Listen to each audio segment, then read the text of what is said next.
연석 식도당 회의가 좀 있어가지고 해주시고, 우리 윤금정 의원님은 또 오늘 국회 환노위 위원장님이 이제 곧 우리 그 환노위 재배치 때문에, 위원장 재배치 때문에 환노위원장님 이제 바뀌는 상황이에요.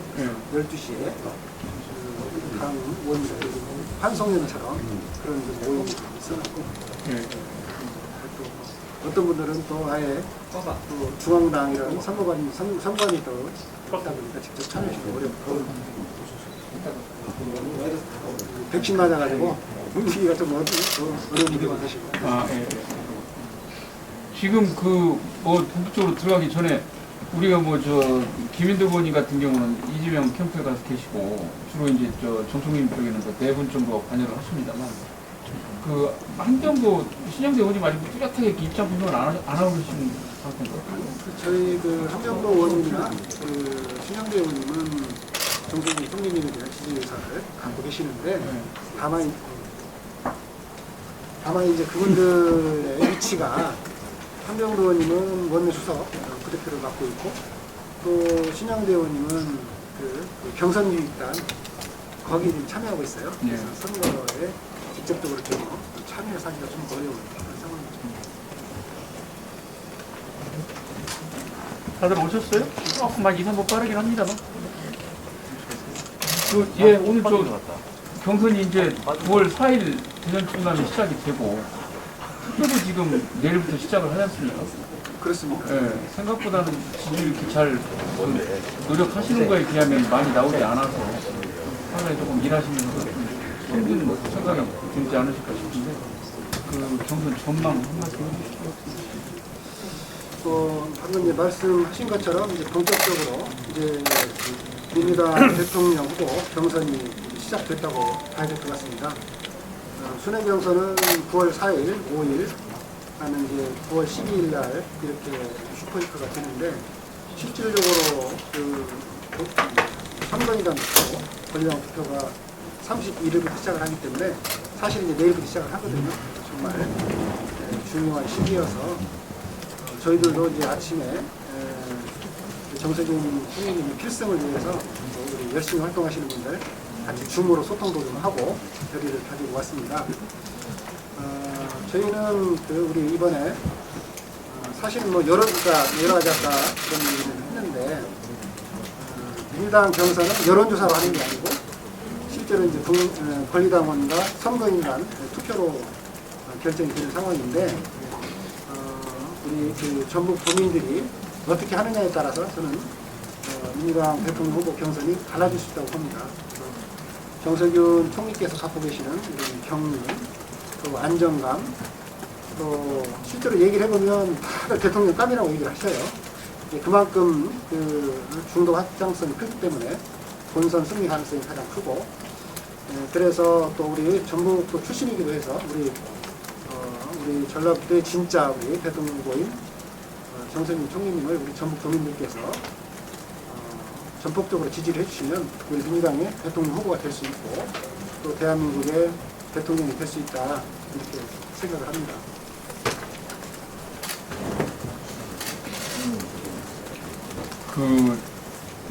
총리님이 전에도 그런 말씀 많이 하셨습니다만, 노무현 대통령은 옛날에 경선하셨을 때 말씀을 많이 하셨잖아요. 네. 시작은 좀 미약했지만 중간에 어떤 터닝 포인트를 잡아가지고 막판으로 가지고 이제 역전해 나가셨던 그 모습에 많이 기대를 하시는 것 같습니다.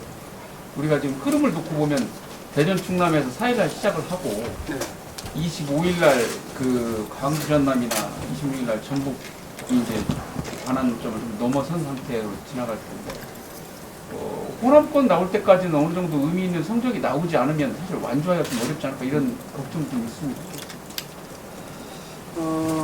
실제로 아까 말씀하신 것처럼 과거에 보면 16대 대선 때인가요? 이인재 충남 지사가 여론조사 지지율을 이렇게 압도적으로 1위를 가다가 노무현 후보 돌풍에, 노무현 후보께서 대통령 후보로 된 일이 있었어요.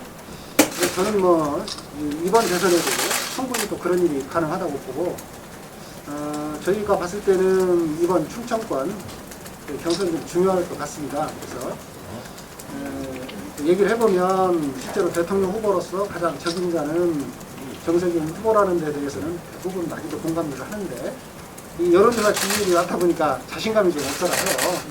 근데 이제 자신감만 붙으면 얼마든지 확장성, 이제 대폭적인 패에 약진할 수 있다고 보는데 이번 이제 충청권 이제 슈퍼위크가 아까 말씀하신 것처럼 이제 내일부터 시작해서 이제 9월 12일까지 가는데 여기에서 정말 의미 있는 이런 그 결과가 나올 수 있도록 우리 정세균 총리님 캠프 쪽에서도 지금 충청권에 대한 신주도권 또 강원 축에 관련된 공약 여러 가지 공약을 통해서 충청권에 대해서 집중적으로 우리가 집중을 하고 있고 그래서 아마 잘 지켜보시면 알겠지만 의외로 좋은 결과가 나올 수 있다고 생각을 하고요. 그분들께서도 우리 충청권에 또 아는 지인들이나 이런 분들께도 많이 좀 지지를 좀 호소를 해주시면 좋겠습니다. 그런데 지지율이 왜 이렇게 안 나오는 거예요? 왜 이렇게 안 나오지? 어떤 조사에서 보면 1%도 안 나오는 경우도 있더라고요. 그 문제는 이번에 이제 아마 본선에 막상 들어가서 보면 다른 결과가 나올 수 있다고 보고 단순하게 이제 여론조사님 지지율만 보면 여러 가지 요인이 있겠지만 저는 이제 평소에 이제 총리님께서 항상 말씀을 하시는 거 보면 좀 합리적으로 이렇게 말씀들을 하시는데 그런 부분들이 어떻게 보면 그게 이제 시원하지 못하다 이런 생각을 하시고 본인을 막 잘 드러내지 않는 이런 성격이다 보니까 그런 영향도 있지 않을까. 그러나 이제 실제로 우리 사람 몸의 비율을 하자면 사람 몸에 좋은 거는 사이다보다는 물이 훨씬 사람 몸에 좋죠. 건강에 좋고. 그리고 또 우리가 또 이렇게 비유를 하자면 예를 들어서 연애할 상대보다는 결혼할 상대로서 총리님이라는 제격이지 않을까 그런 생각을 합니다. 네, 그와 관련돼서요.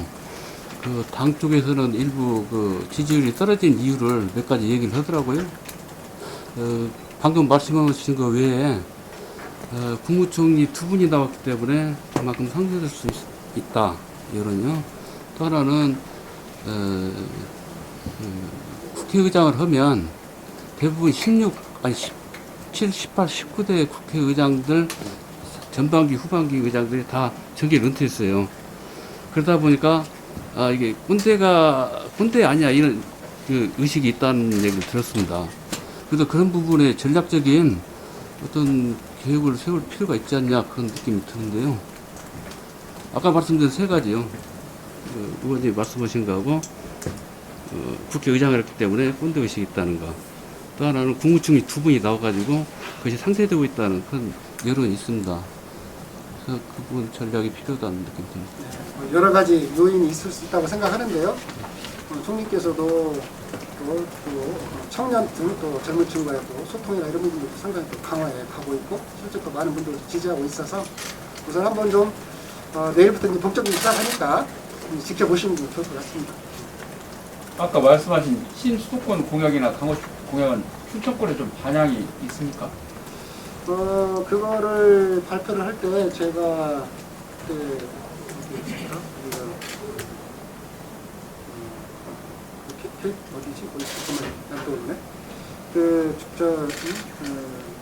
충청도 직접 가서 발표를 했고 그때 이시종 지사께서도 오셔서 이렇게 관련해서 말씀을 하셨는데 실제로 충청권에서는 상당히 반향이 있습니다. 충청이나 강원 정도에서 의미 있는 결과가 안 나오면 중간에 사퇴하실 가능성이 있나요? 저는 그러지 않을 거라고 보는데요. 한번 좀 응원하는 마음으로 지켜보시면 좋은 결과가 나올 겁니다. 만약에 사퇴를 하신다면 누구랑 단일화를 할 텐데 누구랑 할 것 같아요? 단일화 문제는 총리께서도 후보께서도 그런 부분은 없다고 얘기하셨으니까. 만약 사퇴를 하시면 가정을 두고 이렇게 말씀하시면 지금은 그런 얘기는 될 거라는 가정도 있으니까 안 될 거라는 가정도 있는 거죠.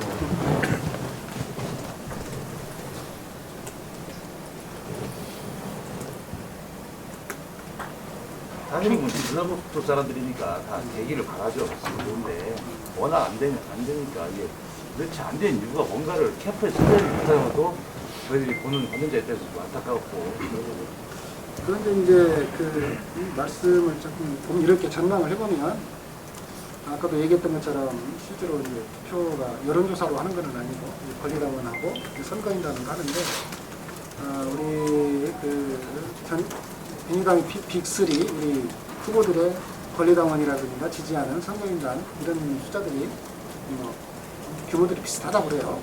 그 중에서도 특히 우리 전라북도가 또 나름대로 권리당원이라든가 선거인단에서 큰 비중을 차지하고 있어서 전라북도에 있는 우리 도민들이 권리당원이나 선거인단이 또 어떻게 하느냐에 따라서 실제로 후보 결정에 영향을 미칠 수 있다고 봅니다. 그래서 정말 내일부터 이제 실질적으로 경선이 시작되기 때문에 우리 도민들께서 많이 좀 응원 좀 해주시고 또 우리 언론에서도 많이 좀 관심과 응원을 좀 해주시면 감사하겠다는 말씀 드립니다. 그런 이제 교수님들이 신뢰가 잘 안 가는 게 요즘에 국민의힘도 보면 인심하고 당심하고 같이 가더라고요. 인심하고 여론조사를 무시할 수 없는 거고 안타깝지만 여러 가지 그런 상황도 생길 수 있기 때문에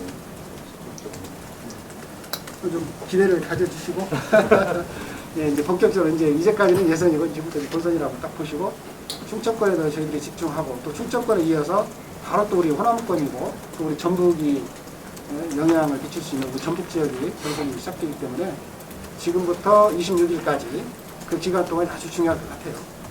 그때 저희들이 정말 한마음으로 밀어주시고 응원해주시면 그야말로 돌풍을 일으킬 수도 있다고 생각합니다.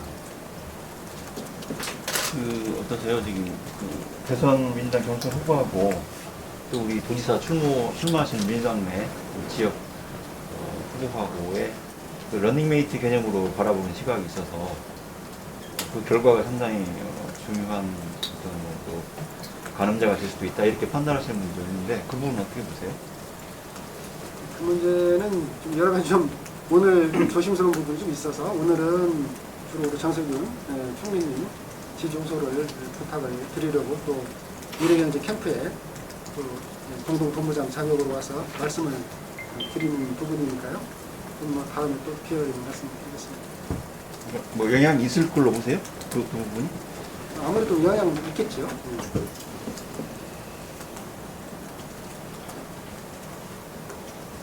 그리고 이게 단일을 하게 되면 누구나 하겠다고 이런 얘기가 나오잖아요.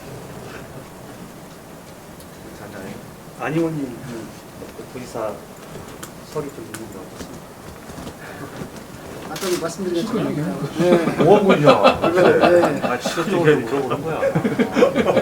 아니, 듣고 싶은 얘기가 안 나와. 그 부분에 여러 가지 의견을 듣고 고민하고 있는 부분이고요. 어쨌든 오늘은 우리 민주당의 정권 재창출, 대통령 선거가 중요하고 우리 정세균 총리님을 우리 도민들께서 정말 민주당 후보로 만들어 주십사 응원과 그 지지를 호소하러 오는 거니까 그렇게 좀 이해를 해주시면 좋겠습니다. 어떻게나 총리님께서 원팀 정신은 뭐 할 수 있는 거죠? 당연하게요. 당연히 우리 당의 민주당 후보가 이제 결정이 되면 당연히 민주당의 단합을 통해서 민주당의 정권 재창출을 위해서 함께 당연히 하시겠죠. 그런 말씀 많이 하셨고요. 아까 여론조사 말씀하셨지만 지난번에 오클레피 이제 저희하고 광주방송하고 호남권으로 한 걸 보니까 일반 예를 들면 광주 전남북 1000명한테 했을 때는 4.5% 정도 나오시는데 이 경선에 참여할 의사가 있는 참여하거나 참여할 의사가 있는 층이 한 10.5% 정도 받으셨더라고요. 20% 정도만 모습을 보니까 싶은데 투표층 내지는 경선에 참여하는 사람들만 10%대에서 조금 아쉽다는 생각이 듭니다. 이제 실제로 이렇게 보면은 우리 당의 영향력을 많이 갖고 있는 대의원들이라든가 이렇게 갈수록 정세균 총리님에 대한 지지율이 높게 나오고 있고 그래서 실제로 이제 또 권리당원도 이제 일반 국민에 비해서는 또 권리당원의 경우도 좀 높게 나오고 있는 그런 추세여서 이제 좀 정치에 관심들이 좀 많으신 분들은 정세균 총리께서 이런 대통령 후보로서 이렇게 적임자다 생각하시는 경향이 높은 것으로 보입니다. 높은 수준이 어느 정도예요? 공개를 하기가 조금 어려운 부분이 있으니까 그 부분은 이해를 해주시면 좋겠습니다. 저희 터닝 포인트를 삼으려면 9월 10일 날 결과에서 의미 있는 결과가 나와야 되는데 어느 정도가 마지노선이라 생각하세요? 레디 정도가?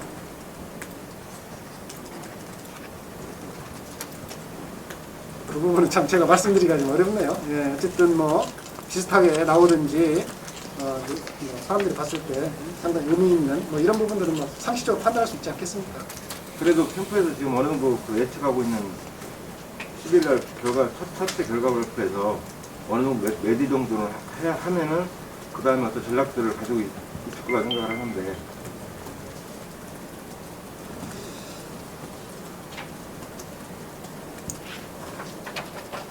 그래도 뭐 예를 들어서 그 중간 이상은 나와야 되지 않겠습니까? 전략적으로는 경선 투표를 생각하고 있는 거죠? 그럴 가능성도 충분히 염두에 두고 준비를 해야 되지 않겠습니까?